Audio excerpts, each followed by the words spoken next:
Hello, everybody, and welcome to episode 1 of the GuitArsoles podcast, something that I've been wanting to do for a very long time, and I finally managed to twist Mike's arm. Well, actually, Mike kind of twisted my arm as well into doing this. So say hi, Mike.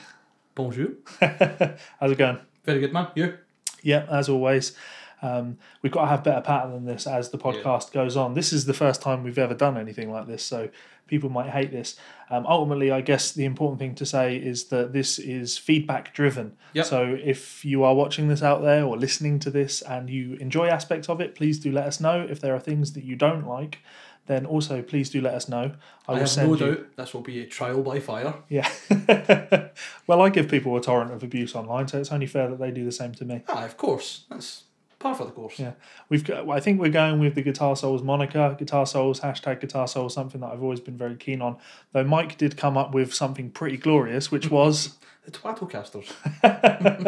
Just a wee bit different, but yeah, of like the same vein. And also the other one you had was I don't even remember. Two twats. Two twats and a topic.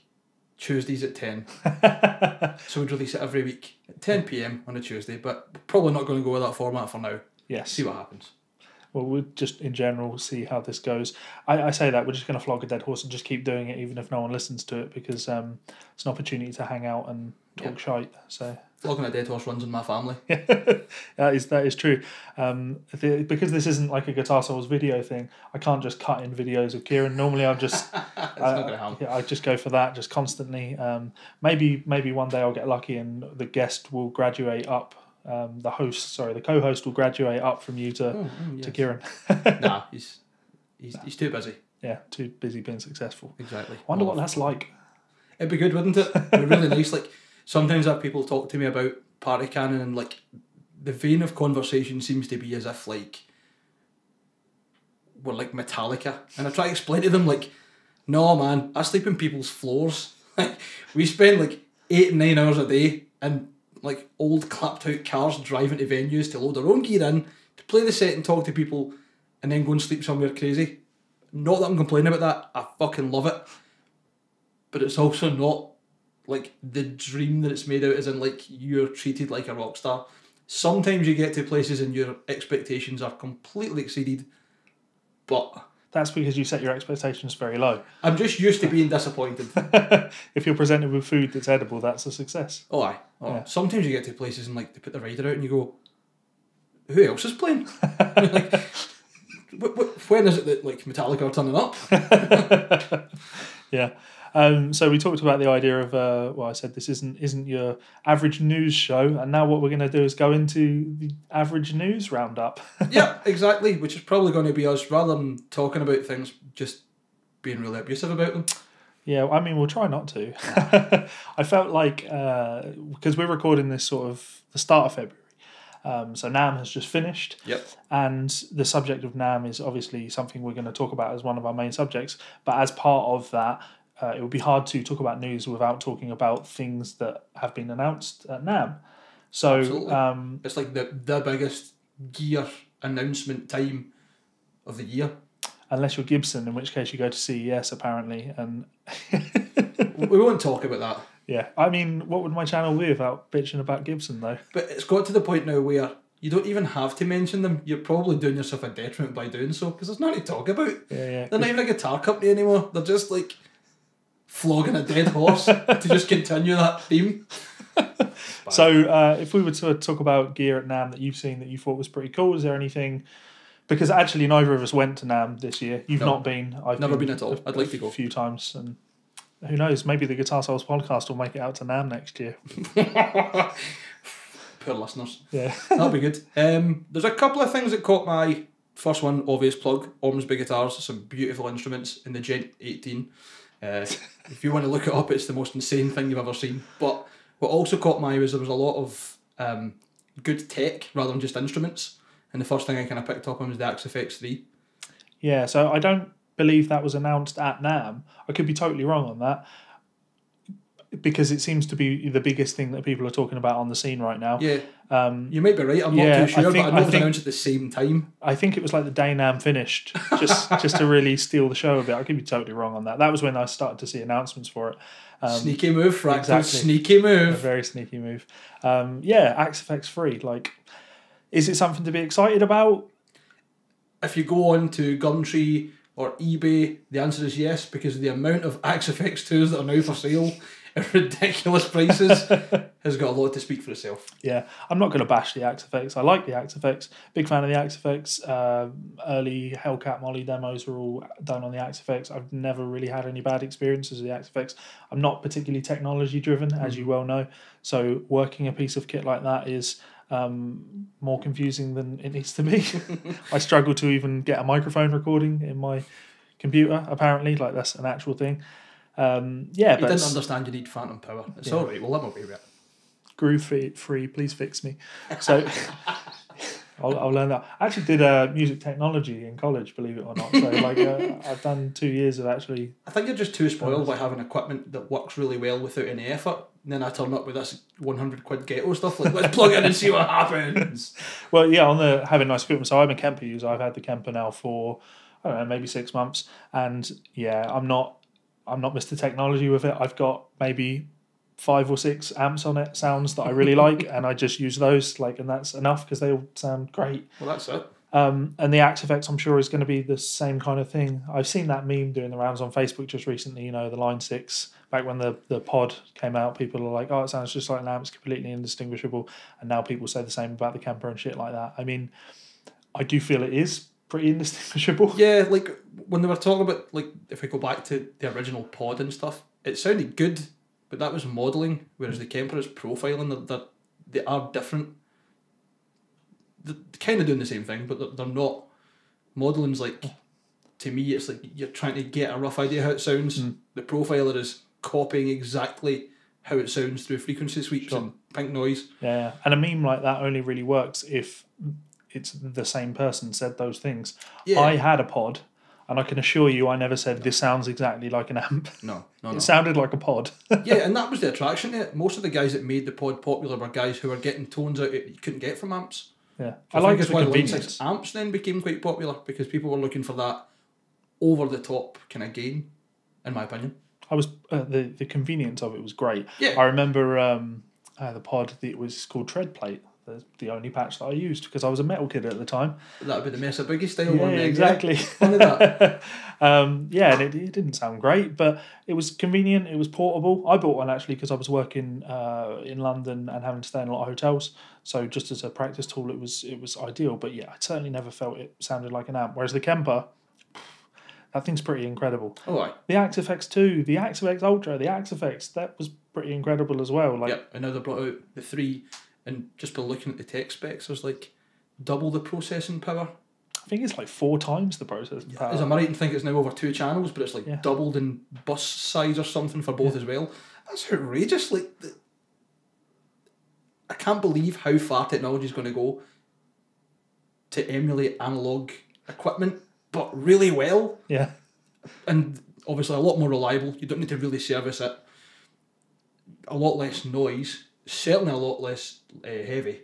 Yeah. Very easy to move about. And you get to venues and you go, I don't really like the cabs that are here. Just plug straight into the PA and set an IR and you're away. That's incredible. Yeah. Yeah, the options that it presents, fantastic. And therefore, anyone that's going to bitch about a piece of kit like that needs to reevaluate their fucking lives. Yep. Because it's a great option for recording people, or in a perfect world, if you own a studio, you're going to own a lot of amps, but it's just not feasible. Even if you set up a studio, Glenn Fricker is popping into my mind, of course, because prominent YouTuber with a studio guy.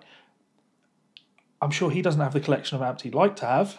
I don't think anyone does. Yeah. Even the guys at the richest will be going after something just that they can't get a hold of, I'd say Joe Bonamassa, but I think he actually does have a Dumble. I think Joe Bonamassa has everything that ever was made and everything that ever will be made. Aye, probably. It just gets ridiculous because I was talking to guys that go out to Carver Haynes' house in LA for interviews. I'm not familiar with him. Carver, that's the beauty of us in these conversations. Exactly. Like, our tastes are so different. We get to introduce each other to great players. Carl is fantastic, proper session guy as well.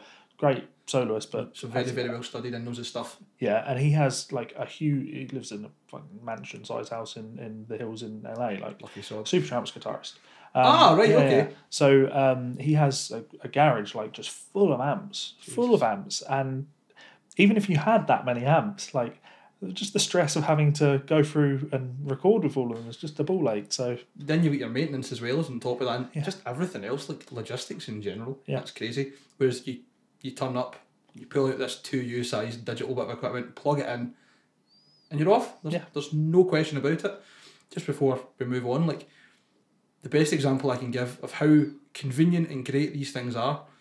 See, when I was over in America at Bay Area Death Fest just last year, one of the bands turned up with a rolling rack that had 3, I think it was actually FXs, 2 for guitar and 1 for bass, and then all their in-ear monitors and wireless kits in this rolling rack. So they basically turned up, plugged one cable in, and their full setup was done. yeah, Like that, that's the dream.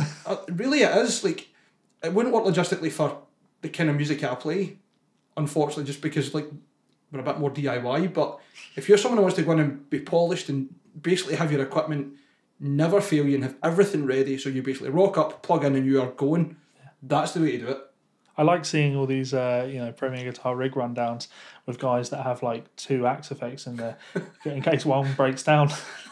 Is that a thing? Has that ever happened? It probably is. Someone's going to leave me an abusive comment and point out that absolutely has happened. But you know what I mean? Good to know. Yeah, but because of the size of it, you can afford space and weight wise to have 2 of them kicking around in a rack. Absolutely. Compared to the amount of amps that some people just take on the road is crazy. So yeah, the axe effects, it would be impossible to not make a big song and dance about that.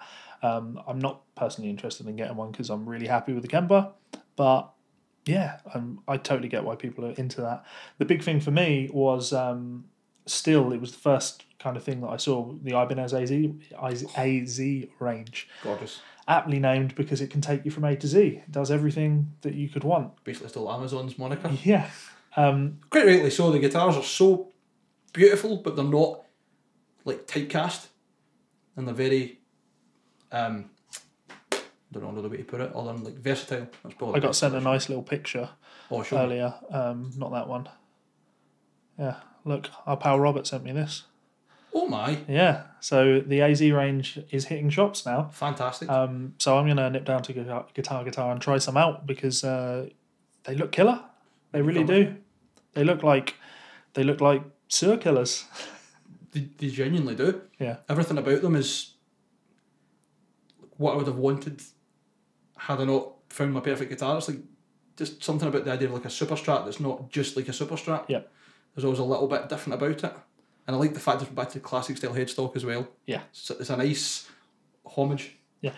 And it would really be kind of dickish to not drill into that circular side of things. Oh, yeah. Because it's impossible to ignore the Sur influence on this. But people, again, the internet, split opinions. Some people seem to think that that's a problem. Sur being influenced by Sur. Sur were doing something great. Ibanez have come along and they've taken the great things and, in their mind, improved on them. That's where Ibanez have always had their strengths. Yeah. Think about all the Ibanez lawsuit guitars that Gibson don't want to talk about and don't like. Like, that is. That's where they really got their name, because they built guitars better than Gibson could. Yeah. That were Gibson killers. Yeah. It's just a modernisation of that idea. The thing that really kills me on the Sur fan club things, and it was Chris Brooks that posted this, I'm pretty sure. He pointed out the hypocrisy in all these Sur fanboys complaining because Ibanez have come along and copied the Sur, and it's not right, they shouldn't be doing this. But now let's all celebrate the fact that Sur have released a Les Paul copy. I haven't even seen that. Oh, mate, beautiful looking instrument. No doubt. Sur makes some gorgeous guitars. I think with the, they're called the Aura series, they're Les Pauls, and John Sur is making them.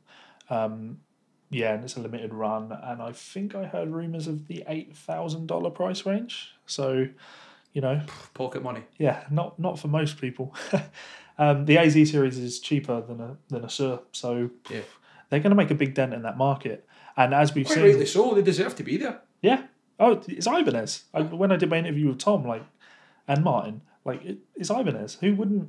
It's like fucking Ibanez. We all grew up wanting no, we didn't even have dreams of having an Ibanez signature guitar because the idea of having a signature guitar of Ibanez was so outlandish, unreachable for anyone. Different planet. Yeah, exactly. You think about the guys that have and currently do play for Ibanez and like the guys that are at the forefront, and you just think, I'm nowhere near that. Yeah. I'd love to be, but some of the guys are untouchable. Vi Satriani, Kiko Lorio. Yeah. There's 3 off the top of my head. Yeah, yeah. And as much as you want to try, you won't be them, and you won't be as big as them, I don't think. Yeah. Because they just... It's a different era. Exactly, yeah. Exactly. Simple as that. And Martin Miller, of course, has a signature. Tom Quayle has a signature. Yeah. This is very Both cool. Both which are gorgeous. Yeah, I prefer Martin's to Tom's, personally. It's a weird one. Like, I prefer the look of Martin's one. And the pickup configuration for Tom's? Yes. Same. When in the video that I did where he flicked that little switch to get jazz tone, I was just... Butterflies. Yeah, I was like, that is really impressive. How have you done that? Really, really good. So the AZ from series. Seymour Duncan. Yeah, I feel bad saying I'd recommend you go and check them out because I've not checked them out myself, but I'm certainly excited about them. We're going to get a chance to when we go to Guitar, hopefully. Yeah. And it's certainly not... I'm probably not going to be buying one. You never know. Yeah. I don't imagine you've got playing an 8 quite string. a lot of guitars though. How many guitars do you need? The answer is always 1 more. Yeah, 2, 3 more. So you can always have 1 more because that can always result in the next one. N plus one. And the next one. Exactly. It never ends. Exponential functions. Yeah. So, but I feel right in saying go and check them out because, part of what we do, we meet guitar players that are learners, beginners, people that are asking for our advice on what we think. And if you've got some decent money to spend on a guitar, go and check these out. These could be the ones for you. Any idea how much the AZ range starts from? I want to say £1,200. It's not a lot for a very good instrument. Yeah, I could be right. There may actually even be a cheaper one than that, the premium series. I guess as we're talking more, I will bring that up and take a look. But relatively cheap in the grand scheme of things. Oh, when definitely. you compare it to... When you're talking about Sewer releasing an $8,000 Les Paul copy. Yeah, absolutely. Or Gibson's that Roswell monstrosity. I think that's like $8,000. The copy of the Rhodes V. Yeah. That one. Yeah. Well done, Gibson pioneers. Stop it, Gibson. We've had enough. So yeah, I guess that's really all there is to say on the NAMM thing. We could really drag the NAMM thing out over and over. Totally. With, there were lots of other cool products. There were also some products that I think were less cool. Things that I think were downright pretty shitty. Do tell. I'm not gonna. I mean the Don't name it if you don't want to. It's cool. The Gem 2018 speaks for itself. Oh, come on. We had that conversation before this video. Yeah. And I was singing the praises of how you can create an instrument like that and still have the technical specs it needs to function as an instrument. And I said, I can't believe that it functions. It's not really practical, but the idea of it isn't to be practical, it's to be outrageous. Yeah. And that's why it's outrageous, because it's got so many facets of it. You go, wow, like engineering wise is incredible. I can't imagine I would ever be able to play it. Yeah, exactly. I'm bad enough with 6 strings. Yeah, I look at the thing and I'm like, fortunately there is a lot of wood on it because for me its main purpose is firewood, so it would burn longer than just about any other guitar that I had. But Jared, you better tell him. I know. To make things a little bit fairer though, like essentially I'm bashing on the company that you endorse. To be fair, I can bash on Vigier as well, like looking at the Vigier booth. Rather than say something positive, you go with something else negative. Oh, of course, that's me. That's it. I thought it was a shame. I really like the new finish that Vigier are offering. There's like a black thing they do when they do the wood on the back of the neck black as well. It's like a stained black type thing. Okay. And they're offering it on all of their models. It'd be nice to see some like new stuff rather than just new finishes. But the thing that really took me with that was I looked at it and it's got a rosewood board on it, and I don't take issue with rosewood. I like rosewood, rosewood on a lot of my guitars, but it's 2018. And putting rosewood on your guitars it's inconvenient for you, it's inconvenient for your distributors, it's inconvenient for shops, and could potentially be inconvenient for your customers. Absolutely. So source alternatives. Plus, these are quite high-end guitars. Just about anything in the same price bracket will offer you ebony, maybe roasted maple, depending what company you go with. Yeah. No, I'm not bashing Rosewood. I like Rosewood. I think it's a nice fingerboard and it can look incredible. But at that price range, I'd have expected probably the option of it. I know that VG are very... These are the models we offer. These are the finishes we offer. These are the hardware options we offer. This is what we do and we do it well. And I respect that, but there's other companies out there that will do anything you want. Yeah. Oh yeah, and within, like, I kind of see the pluses and negatives of that. Some companies will do whatever you want, even if it won't result in the best option. They'll do it just because you want it, kind of thing. Yeah. But you know, Fender switched over to Palfero instead of Rosewood on their guitars now. I just think from like a logistical point of view. Yeah, it's not really. I'm not singling out Vigier because there are plenty of companies now that still had like loads of Rosewood across the. Just an example that came to your head. I just look at it and I'm like, that's really the measuring stick in 2018 of like how progressive are you being as a guitar manufacturer. Yeah, Rosewood. I like it, and I hope that they sort the issues out with Rosewood and that we can continue to have Rosewood on our guitars because it's insanity. Even I had friends affected by it when we were in the States, shipped their instruments over and they get kept in the UK, then sent back, despite the fact they were all built before the change in legislation and shipped with like certification to make sure there wouldn't be any problems. So I think CITES in general, if that's how you pronounce it, has just been a total shitmare for everybody. Yeah, and it's something that I don't even consider. Like, I've sold my comparison and I'm sending that off to Europe. No thoughts about it. Sorry, fortunately, there's no Rosewood on it, right? But if there was Rosewood on that, it would not have even crossed my mind. Yeah. And I would have just sent it to Europe and run into problems. So it's because they're not an issue to you, because it shouldn't be an issue. Yeah. This should all have been resolved, like, not by the companies, but by whoever it is that decided that Rosewood had to be so strictly monitored. Like, it should all have been resolved and put in place before that was even enforced. Yeah. But that's my opinion on it. Yeah. So another piece of news that I've seen just recently is this thing. Tool reportedly working on new music. What do you think about that? Oh, sorry, a new music video. Oh, sorry, yeah. To go with that music that they've been consistently working on for about 150 years. Don't get me wrong, I don't want to bash them because I want to hear it. I like Tool's music. I like that it's quite out there, but it's not like listening like total avant-garde stuff. Yeah. But you don't need that long to write new music. I find Tool fascinating. Yep. From a business perspective. Okay. Their music, it's all right. It doesn't set me on fire. It doesn't offend me. I can have it on. But I rarely find myself going, I really fancy listening to some Tool. I do like their music videos because they're always, trippy as fuck. Yeah. Yep. But so I did a Premier Guitar column on Tool. That was not long ago. 6 months ago, maybe. Yeah, I remember that. And yeah, really kind of digging into the band's repertoire. There's not a lot of it, obviously, as we know. That's the joke. 5 albums? Yeah, something like that. For a band that's been around as long as they have, it's not a huge amount. And they don't play many shows. No, they don't. They seem to be quite, not lacking, but like selective of what they do and when they do it. Very clever. That's the point. That's why I admire them, because that's just, it clearly works for them. Super clever. I think I remember... It's like Chinese democracy. They're just building the hype every single time that something doesn't happen. Yeah. Yeah, like they're not... Well, what is biggest? What is the biggest band in the world? I'm going to say they're not the biggest band in the world, but because they're Tool and because of the mystique, the aura that they've put around themselves, they can confidently get, headline spots on festivals because they're Tool. That's it, aye. So, if anything, Tool should just keep eking out this album and... No, I want to hear it. Stop delaying it. Take your time with it if that's what works for you. But bring it out. I like hearing people butthurt on the internet.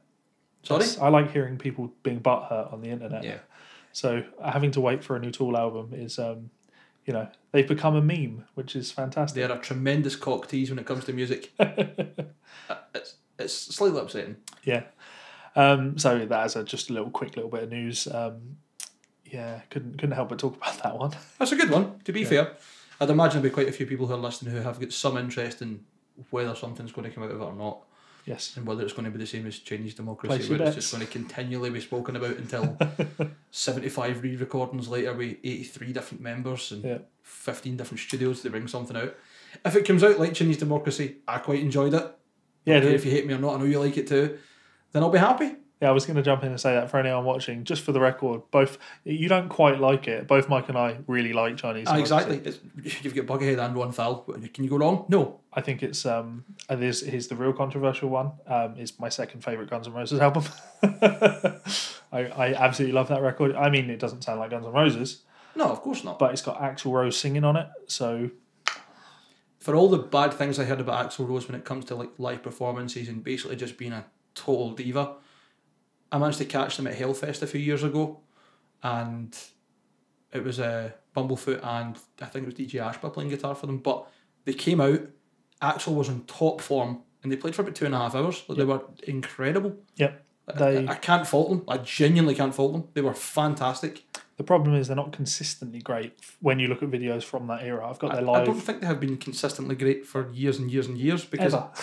Exactly, because Axl's always been like, oh, I didn't get a roast dinner before I played. I'm not going out. Like, that's not a way to treat your fans. Yeah. But that's old ground.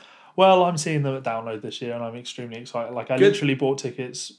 Well, Ozzy was announced and I was like, I'm probably going to have to go to Download. You have to see Ozzy. And then Guns N' Roses were announced and I'm like, I cannot not go and see Ozzy and Guns N' Roses. Funnily enough, that was 2 of the 3 headliners when I was at Hellfest. Oh, okay. And Ozzy was fantastic as well. Gus G does quite a good job. Zach Wilde's with him now.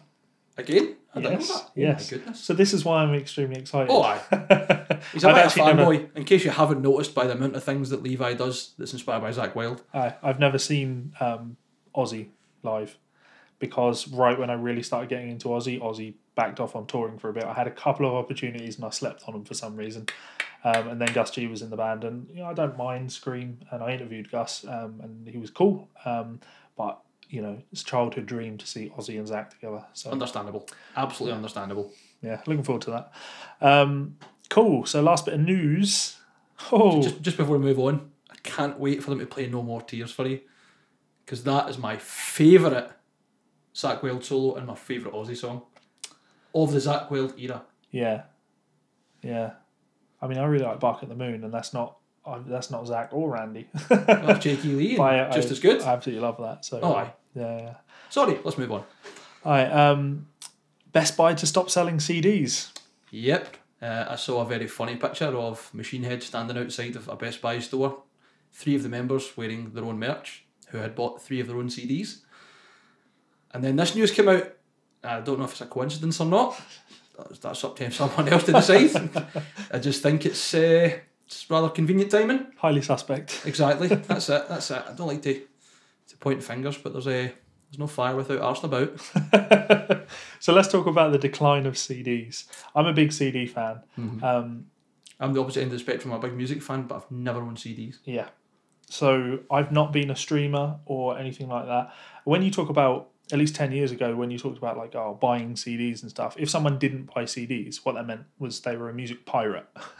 Pretty much. It's kind of still the same now, but it's like legal piracy. Oh, well, yeah. You have Google, what is it? Yeah, it's Google Play Music. Google Play Music. The subscription I've got at the moment, yeah. Yeah, so it's not like you're a pirate. I'm sure you dabbled in it as a kid, but you're a supporter of the industry. Yeah. Now you have a subscription to a music service. I didn't buy CDs because I was really terrible with them. I would just ruin them. But if someone was playing, I would go to the show and I'd buy whatever merch I could because I thought it's a better support than buying a CD where 7 of the £10 goes to the recording company. Whereas if you're buying merch, in my personal experience so far, that's at least a lion's share going to the band. Mm-hmm. And obviously if you turn up to the gig, then at least they're making it worthwhile for being out on the road. Yep. A good way of looking at things. I bought a lot of CDs because I'm a big collector. Yes, you are. I could just collect anything I can buy. Just about anything you can buy from Magpie Music and will buy in the next 3 years, Levi probably gave them. Yeah. It's not just that, it's guitars, DVDs, computer games. Le Creuset, I like. That's true, and you moved into your house and all of a sudden you had like a showroom. My kitchen is essentially orange. So I'm a collector, I'm a hoarder. And CDs, music is my passion, so I spent a lot of money on CDs, and I've avoided streaming for the longest time. But in recent months, I now have Spotify Premium, and I've already become the thing that I hate because. So I was at a Josh Smith gig the other day. Mm-hmm. It was great. He mentioned that he had merch CDs for sale, and no, I always buy CDs at gigs, absolutely always, because same reason, I want the money to go in the band's Yeah, pocket. yeah, I get that. But I looked at this and I was just like, well, why would I buy this? Because I've got access to it. I don't believe that was actually a thought process. As dickish as it sounds, it was. Really? Thought, yeah. I'm not. That's not judgmental on you. I'm just shocked because I know that you do take supporting artists, especially buying CDs, because I've seen your collection. Yeah. Really seriously. Wow. That's the point. Like I was still trying to support artists in other ways. Yeah. But my argument for not going towards the streaming thing was because of that. Like I spend a lot of money on music. Yep. And if I go over to Spotify, I won't. I'll spend £10 a month on music. And that is essentially where it is now, because it would be financially foolish for me to spend more money on music now than I have to. And if I'm going to spend more money on music, might as well cancel that Spotify subscription. Yeah. So I think, though, the difficult part in is not seeing that buying a CD and listening to music on Spotify are two different things completely. The end goal is you're listening to music. Mm-hmm. That's what matters to you. You don't buy a CD to not listen to music. Obviously, owning the physical CD is great, but it's really hard to disassociate the fact that paying money to Spotify and artists getting like 0.00071 pence per listen is a monumental difference from you getting a CD out of it but paying 10 or 11 quid. Yep. Maybe more. I don't know what CDs are like these days. I've not really bought CDs. Yeah, cheap at all. Actually, to be fair, they tend to be under £10 for new albums. I don't think even like a tenner's a lot to ask for an album. It's not. I don't. It's not. Yeah. I think the only CDs I've really bought, actually, just when I'm thinking about it, in the last 5 years have been ones that I've bought when I've been at gigs playing. So you're away, you're with bands you've never heard, or bands that you've heard of but haven't really witnessed. And they love CDs because they're on the road. And same idea, like going to gigs and buying t-shirts.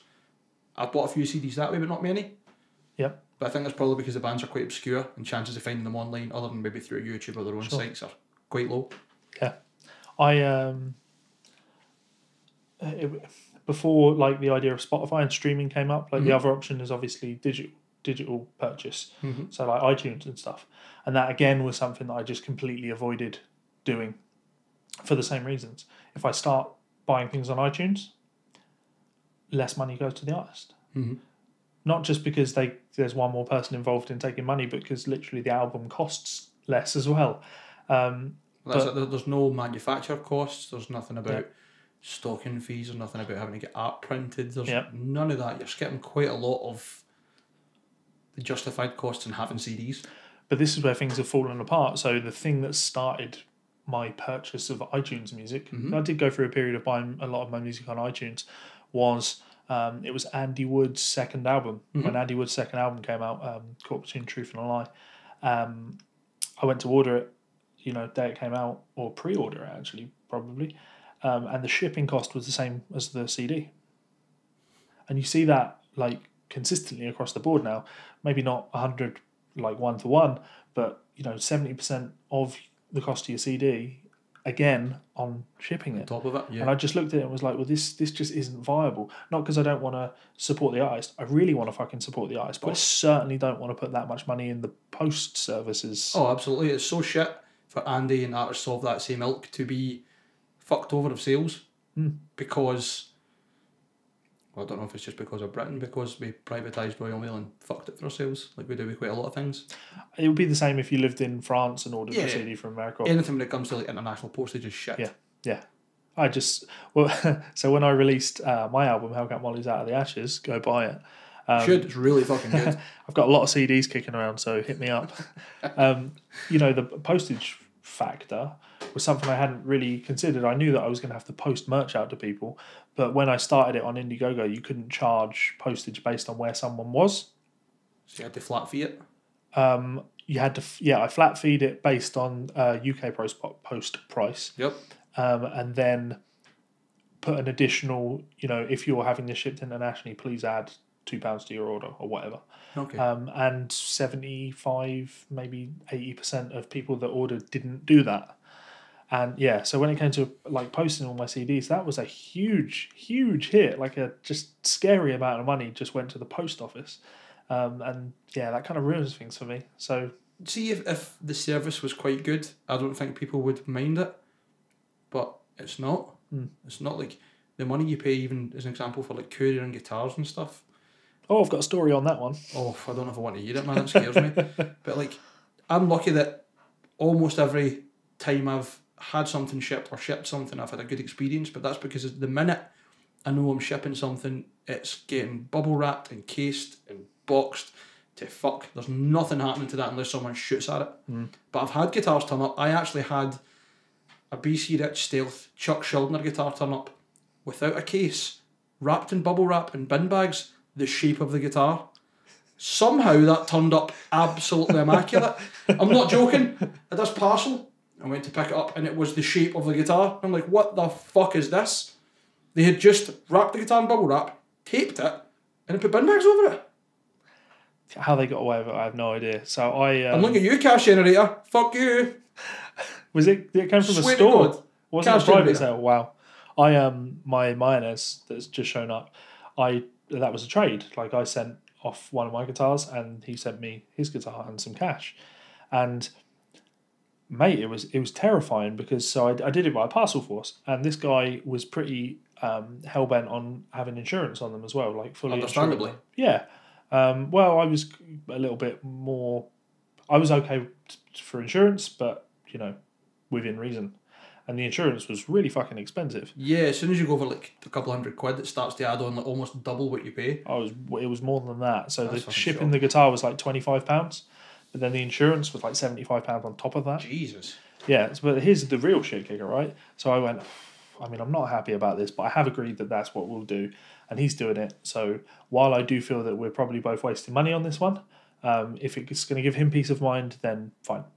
So I did it, and then sent the parcel off. And then I got an email like a day later from Parcel Force saying insured. it's not insured because it's a musical instrument. I've had the same. Yeah, we don't cover musical instruments.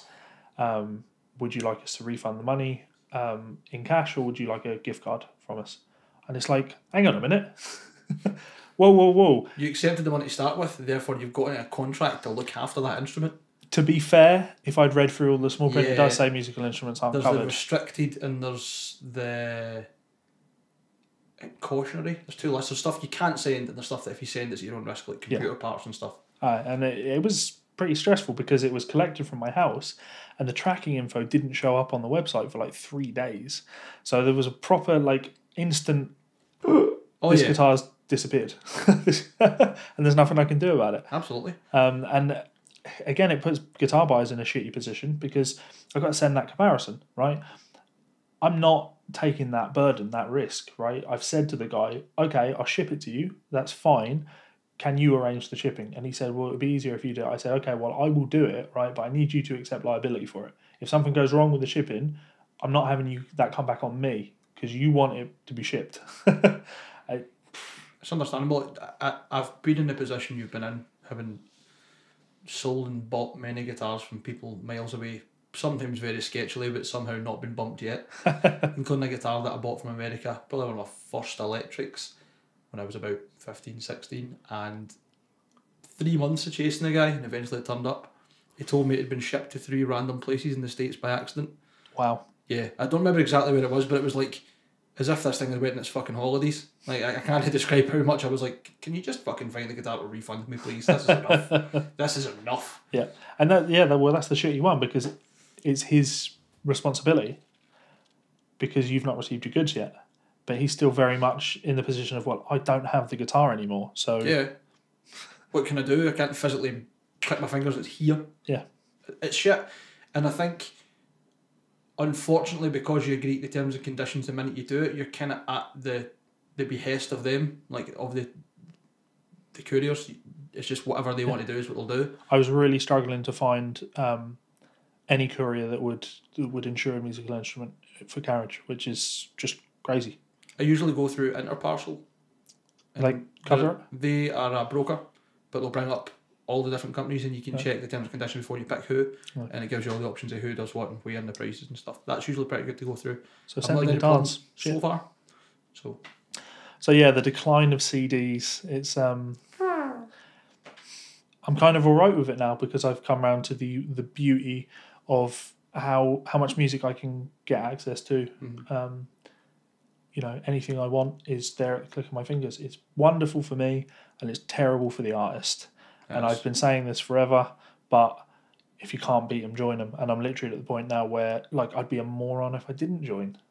I've seen you physically have like a public spat with bands who are looking for money with nothing in return.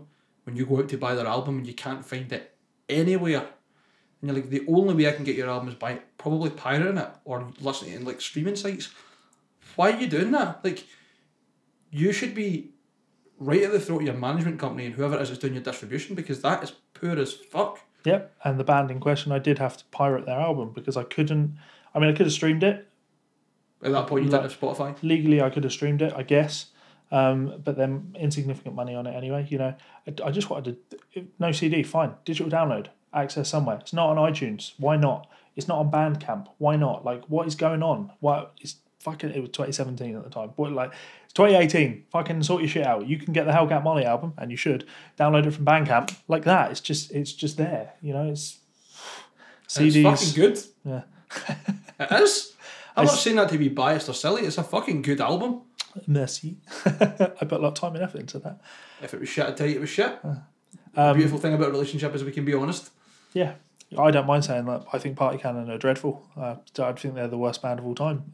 I get it just about every single time I see them. Some sort of slight or comment or joke at my expense. But that's cool. That's fine. It takes a lot of types to make up the world. And exactly. It's very much an acquired taste when it comes to music. I love my Party Cannon hat though. So understandable. It's right there. It's my favourite item of clothing. So eye-catching AF. And I have been to a Party Cannon gig and I did enjoy myself. So you did actually seem to have a good time. Yeah, somehow it was a great gig. I just were you listening with your eyes? Oh my god, yeah. Guilty of it. Oh dear.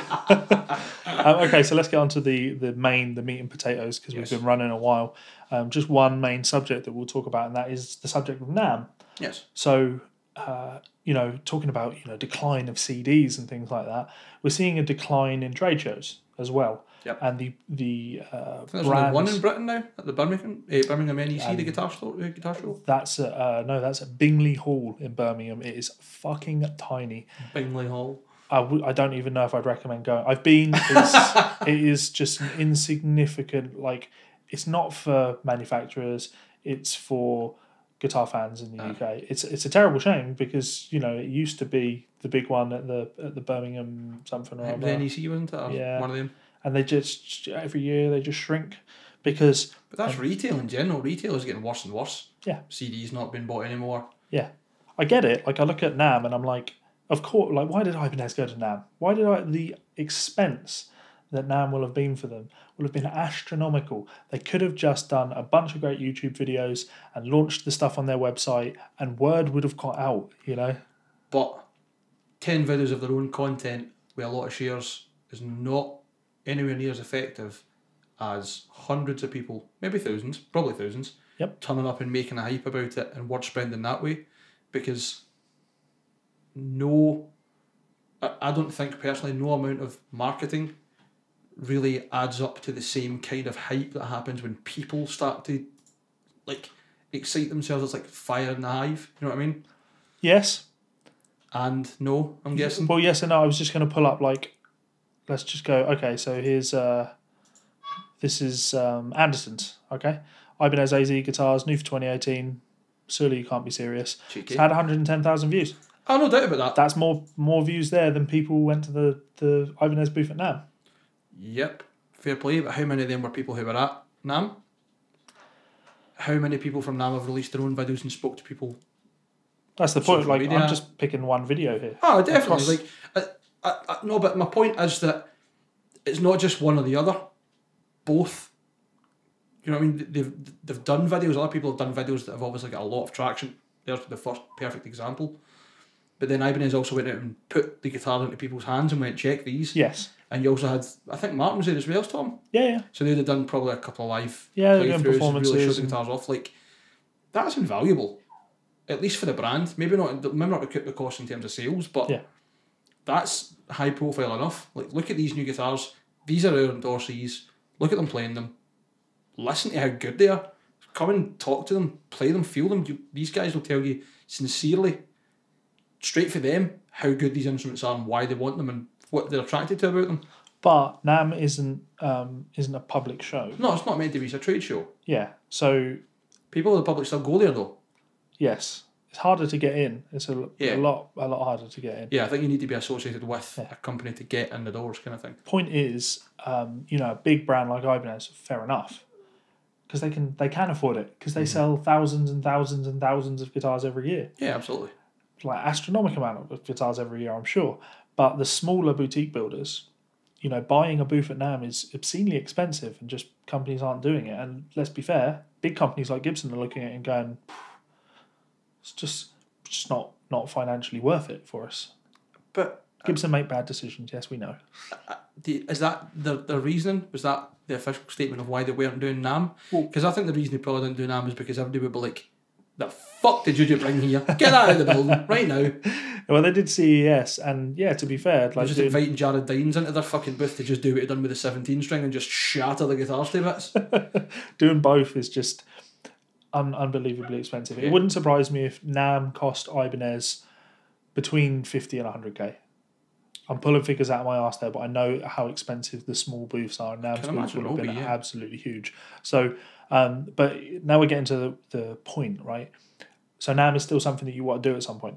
Yeah, absolutely. I just for the experience of it, not to go there and be like, oh, I'm endorsing for said company or blah blah blah, but just to witness and experience it. I think it'd be invaluable. Is probably the best way to put it. Like it'd be a great life experience as someone who is, by definition, a professional musician. Yeah, you know, like that is it. Sorry, laughing about it because it's ridiculous, but it's a blast if you see it for the right thing. Like you will see a lot of young kids going out to NAMM and they'll work their way in there somehow. They'll talk to enough companies to get in the door, and then they'll spend the day going around trying to collect as many endorsements as possible. No, that's... It's paid off, mate. Look how many YouTubers now have signature gear with great companies. Oh, no, I get that, but that's because the companies want, obviously, to get exposure themselves as well, and that's a business relationship, and that's fine. But surely you'd want to have an endorsement with a company that you believe in and you're happy with, and for the right reasons, because you want to have a business relationship with them. Yep. I've followed Ormsby Guitars since I was about 14. Perry used to post religiously on the Ultimate Guitar forums. Gone but not forgotten, unfortunately. Always talking about his build progress, his showing the guitars we'd built, different methods he would do, things he would do to test the guitar to make sure he was happy with it before he would do anything. And that always stuck in my mind, and that's ultimately how I ended up getting in contact with him when they started doing the hype guitars and such, and building up a less focused in the custom shop, having more production models, because I knew that there was going to be the same rigorous standards and quality put into those guitars as well as what there was before. And maybe that sounds a bit kiss-ass, but that's the genuine truth. Like, I'm not out there just to say it on with this company because it's like flashy and show off. I don't care about that. I want a guitar that I like, and to be associated with a company that I like, and them to be happy to associate with me because they like the content and the exposure they get from me it's a great feeling. It's nice. Mm-hmm. I don't want to be there to be like, oh, your cables are nice, can you give me 30% off and I'll say I use them? No, fuck that. That's ridiculous. And I get that's obviously a big part of it. The wrong side of networking. The best aspect of it for me is the social aspect, like getting to see all of your pals, because we live in an internet world. Totally. And I talk to all of my pals all year round, but NAMM comes around and you get to hang out and go and drink beers and eat good food and jam in hotel rooms. I like all those things. And yeah, exactly. So from that aspect, it's excellent. But I say this, I've not been to NAMM for 2 years now, I think. I want to say 2, could even be 3. But I always give the same reasoning behind it. Mm-hmm. Like, so I want to go to NAMM again, but I want it to, like, maybe do like a GuitArsoles NAMM type thing. That'd be cool. But it's an expense. It really is an expense. Oh, I don't doubt it for a second. If you're getting a free ride, like every time I've been to NAMM, I've been paid for. My flights have been covered, and my hotels have been paid for, and that's viable. But too many people are going out to NAMM. They buy their flights.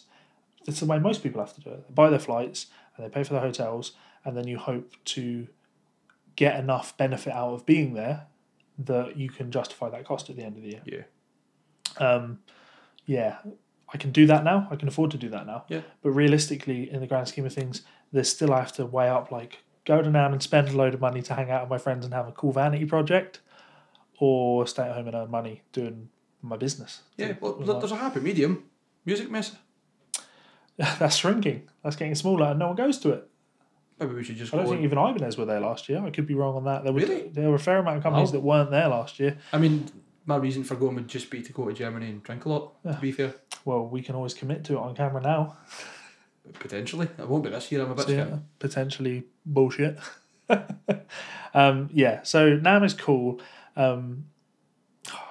Is it as fascinating as I guess? I'm kind of trying to put a message out to all the 14-year-olds maybe watching this. Yeah, it's not a magical land where you turn up and everybody wants to, business-wise, suck your dick.